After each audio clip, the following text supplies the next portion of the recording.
சங்கடகர சதுர்த்தி அன்று விநாயகருக்கு நாம் இந்த ஒரு பொருளை வைத்து வழிபாடு செய்யும்போது தீராத பண கஷ்டம் தீரும், தீராத கடன் தீரும் அப்படின்னு சொல்லப்பட்டிருக்கு.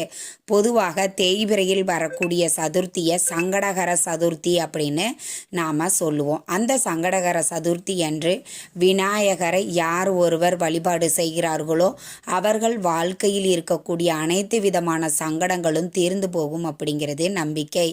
அதே மாதிரி சங்கடகர சதுர்த்தி அன்று விநாயகருக்கு 21 அருகம்புல் வைத்து நாம் வழிபாடு செய்தோம் அப்படின்னா நம்ம வீட்டில் 7 நாட்களில் பணக்கஷ்டம், தீராத பணக்கஷ்டத்தில் இருப்பவர்களுக்கு அந்த பணக்கஷ்டம் தீர்ந்து வருமானத்திலும் பொருளாதார நிலையிலேயும் ஒரு வருமானங்கிறது அதிகரிக்கும், பணம் பெருகும் அப்படின்னு சொல்லப்பட்டிருக்கு. நம்மளுக்கு உங்கள் வீட்டிற்கு அருகில் இருக்கக்கூடிய அருகம்புலில் 21 அப்படி